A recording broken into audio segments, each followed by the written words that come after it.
ఆంధ్రప్రదేశ్ రాష్ట్రంలో గౌరవ ముఖ్యమంత్రి శ్రీ నారా చంద్రబాబు నాయుడు గారు, ఉప ముఖ్యమంత్రి వర్యులు గౌరవ కొణిదెల పవన్ కళ్యాణ్ గారు అద్భుతమైనటువంటి ఒక సుపరిపాలనని ఆంధ్ర ప్రజలందరికీ కూడా అందిస్తున్నారు. అదే విధంగా చూస్తే ఇక్కడ స్థానికంగా ప్రజల యొక్క సమస్యలు ఇంకా ఏమైనా ఉండిపోయినాయేమో స్థానిక శాసనసభ్యులందరూ కూడా ప్రజా దర్బార్ కార్యక్రమాలు నిర్వహించి ప్రజా దర్బార్ కార్యక్రమాల ద్వారా ప్రజల దగ్గర నుంచి వారికి ఉన్నటువంటి ఇబ్బందులు, కష్టాలు, వాళ్ళ ప్రాబ్లమ్స్ నిమిత్తం అర్జీలు తీసుకుని సంబంధిత అధికారులతో వాళ్ళని అన్నింటినీ కూడా అర్జీలను ఆయా స్థాయి అధికారులతో మాట్లాడి పరిష్కరించవలసిందిగా గౌరవ ముఖ్యమంత్రి నారా చంద్రబాబు నాయుడు గారు ఆదేశించారు.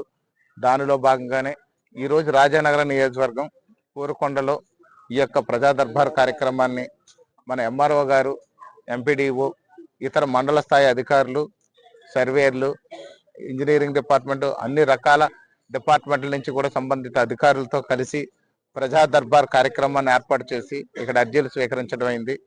ఇందులో సుమారుగా 150 అర్జీలేమో ఈ యొక్క ప్రజల యొక్క ఇబ్బందుల నిమిత్తం వచ్చాయి. అది కాకుండా శ్రీవాణి ద్వారా మనకి ఏదైతే దేవాలయాల నిర్మాణం ఉందో వాటి నిమిత్తం కూడా ఒక 6 అప్లికేషన్లు కూడా రావడం జరిగింది. ఇవన్నీ కూడా సంబంధిత అధికారులకు అందజేసి సమస్యలు పరిష్కరించే దిశగా కూడా ప్రయత్నం చేస్తాం. ఇందులో ముఖ్యంగా చూస్తే 3 చోట్ల భూములు కబ్జాలు జరిగినట్టుగా ఈ యొక్క అర్జీల్లో పేర్కొన్నారు. ఒకటి వచ్చేసి శ్రీరంగపట్నం, ఇంకోటి కోటికేశ్వరం, ఇలా ఇంకొకటి వచ్చి బొచ్చింపేట గ్రామాల్లో భూములు వాళ్ళకి ఇళ్ల స్థలాలు కబ్జా చేసి పక్కవారు ఇబ్బందులు పెడుతున్నట్టుగా వచ్చింది. అలాగే ఒక మిస్సింగ్ బాలిక, ఒక మైనర్ బాలిక మిస్ అయినట్టుగా కూడా ఒక అర్జీ రావడం జరిగింది.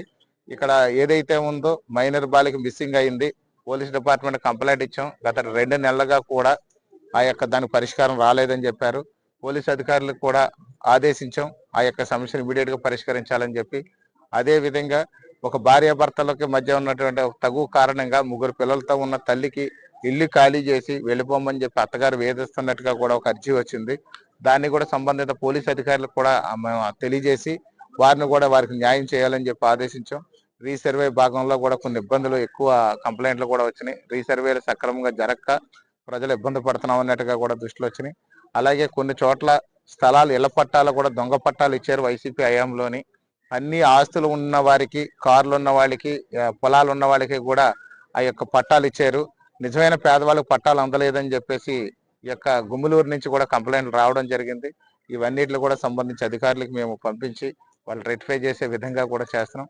అదే విధంగా హౌసింగ్ దాంట్లో కూడా ఈ యొక్క హౌసింగ్ ఏదైతే ఫౌండేషన్ లెవెల్ ఏదైతే ఉందో, పునాది లెవెల్ అనేది అక్కడ వరకు కూడా తీసుకోవట్లేదని చెప్పి చెప్తున్నారు.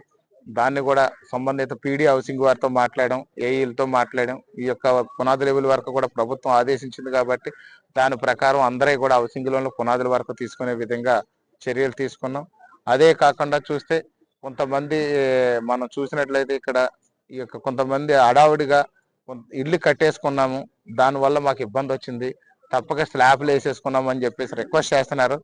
ఈ రిక్వెస్ట్ ను కూడా రేపు నేను అమరావతి వెళ్ళి పీడీ ఎవరైతే ఎండి హౌసింగ్ డిపార్ట్మెంట్ వారిని కలిసి, అలాగే హౌసింగ్ డిపార్ట్మెంట్ యొక్క మంత్రి గారిని కూడా కలిసి ఈ యొక్క కొంతమంది స్లాబ్లు వేసుకున్నారు రీసెంట్ గానే, వారికి అవకాశం ఉంటే కూడా హౌసింగ్ లోన్ వచ్చే విధంగా చర్యలు తీసుకోమని చెప్పి తెలియజేస్తాం.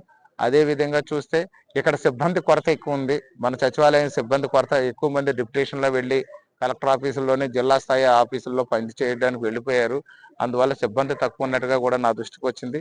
దాన్ని కూడా కలెక్టర్ గారితో మాట్లాడి ఈ షార్టేజ్ ఆఫ్ సిబ్బందిని, ఈ డిప్యుటేషన్ వెళ్ళిన వాళ్ళని మళ్ళీ వెనక్కి రప్పించి ఈ డిపార్ట్మెంట్లన్నీ కూడా మళ్ళీ ఫిల్ చేసి పూర్తి స్థాయిలో ప్రజలకు సేవలు అందే విధంగా చర్యలు తీసుకుంటాం. Thank you.